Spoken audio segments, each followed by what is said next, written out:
부서질게 그리고 또 껴안아 You got me feeling like a psycho. Hello everyone, it is Esther here, and welcome back to my channel. So I'm assuming you guys saw the intro about my laptop breaking. Yeah, life is pretty shit right now because I can't do college work and I haven't been able to make a video in like 4 months. So yeah, life's fantastic, bro.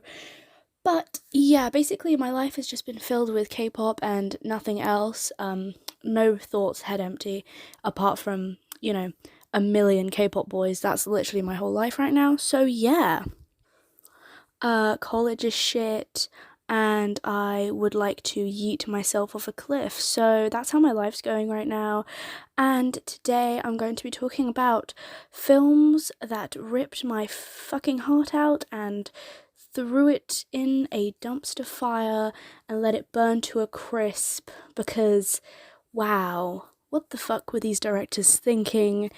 They wanted me dead, obviously. So let's just get started, because I have to edit this on my phone and it's gonna be a fucking shit show. So let's go, bitches.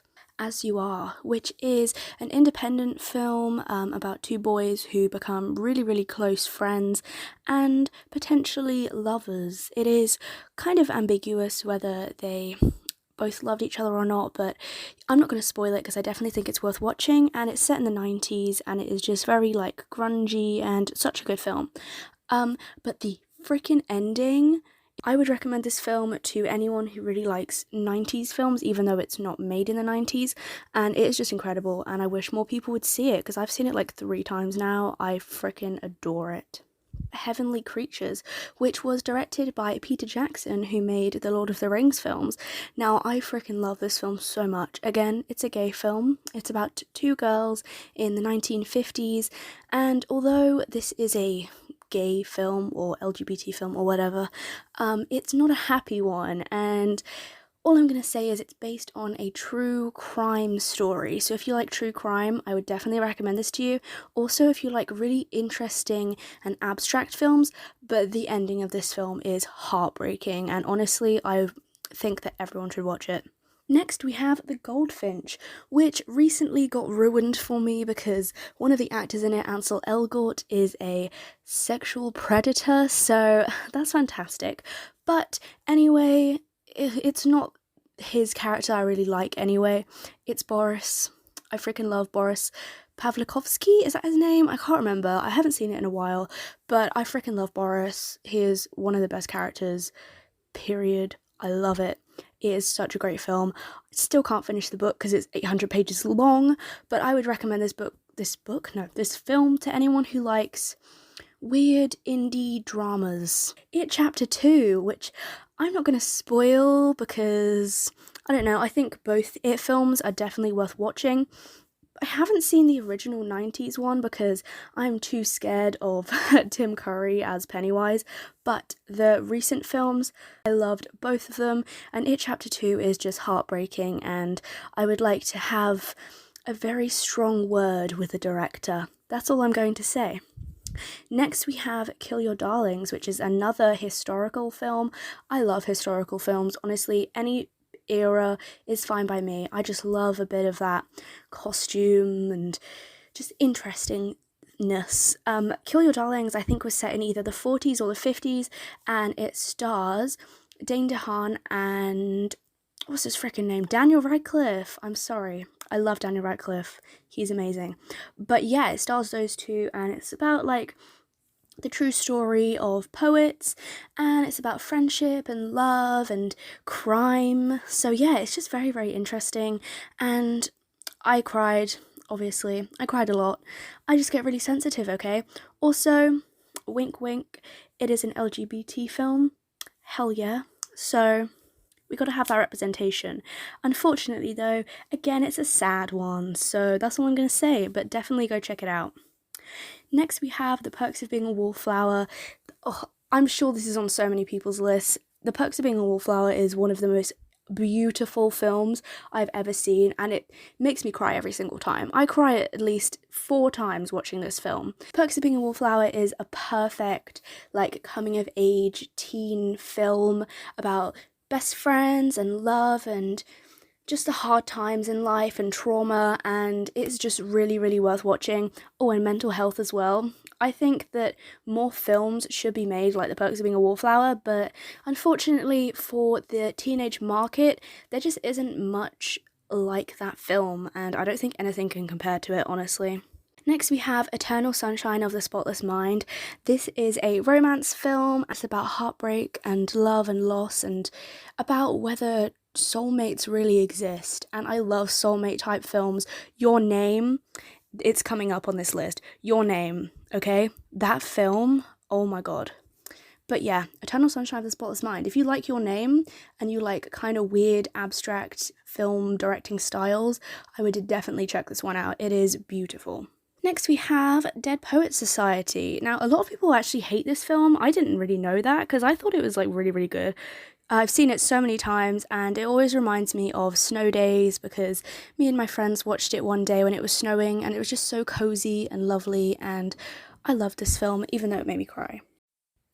So this film is actually set at a boarding school, and it's about a group of boys who get a new teacher, and he teaches them about English and about literature and poetry and art, and you know, it's just one of those films that's very wholesome in a way, and you know, you learn things yourself watching it. And some people say it's boring because it's quite a long film, but I thought it was really, really good, and the ending is really, really sad, and I wish that it ended a different way, but I still think it's worth watching, and I hope you guys enjoy it too.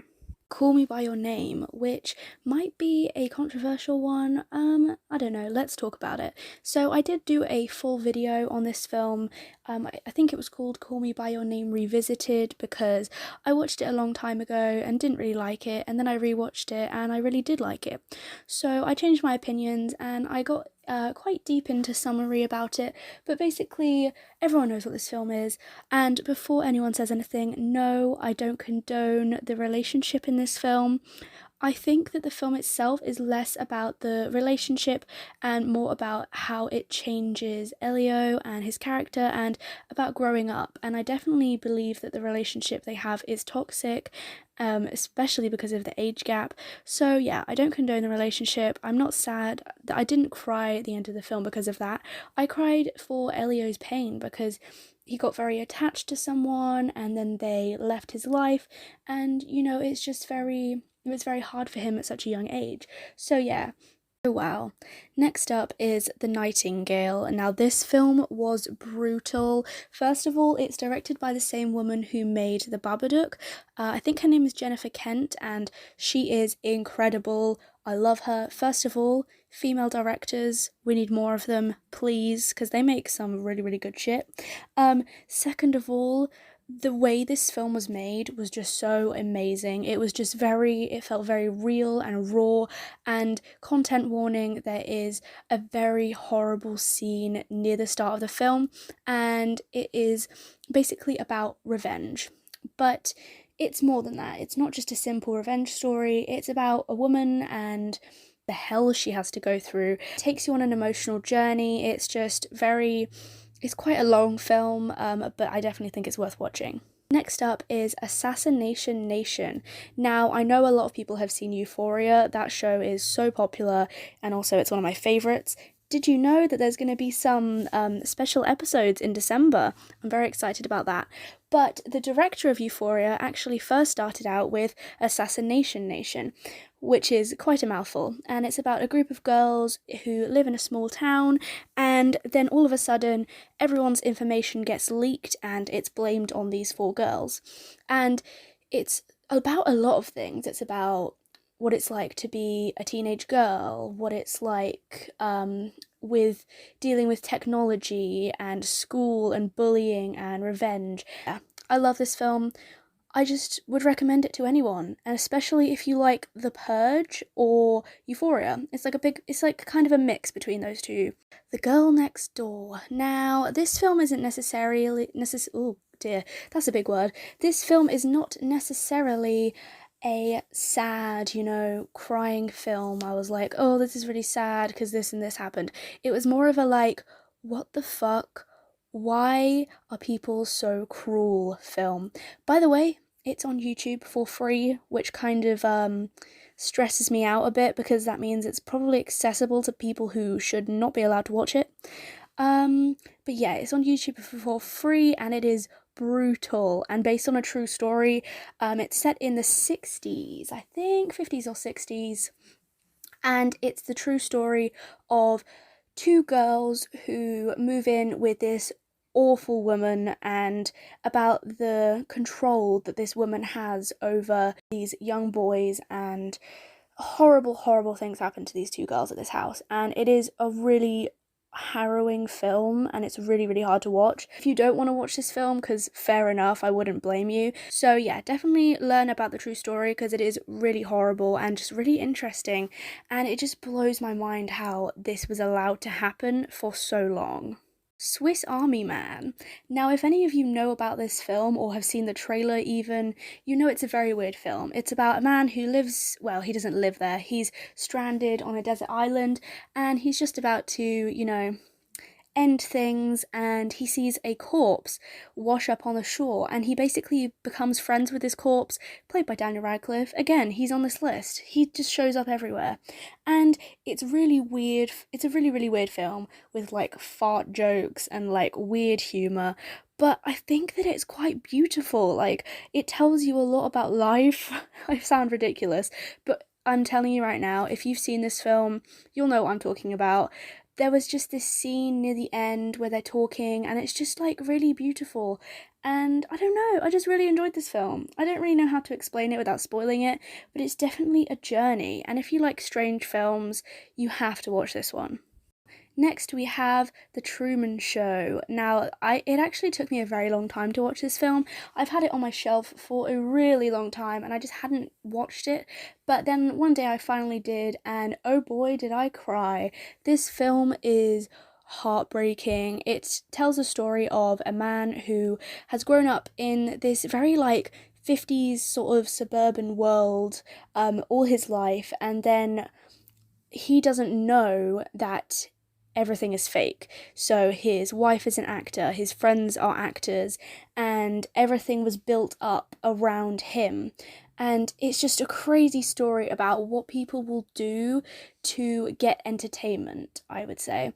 And like exploiting people for entertainment, which I think is a really interesting topic that we should definitely see more in films because it's a really horrible thing that happens in a lot of places. For example, the K-pop industry. I'm a huge K-pop fan, and as much as I love it, there are a lot of problems in the industry.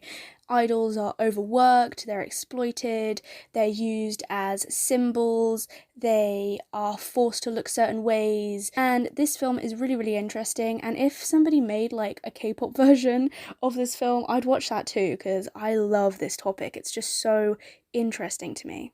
So there we go, I'm at the end of this video now. I've been talking for way too long. I hope you guys enjoyed. I hope you're having a lovely day or night or whatever, and stay safe, or whatever people say. I don't know, I don't talk to people. Anyway, I will see you guys later. Goodbye.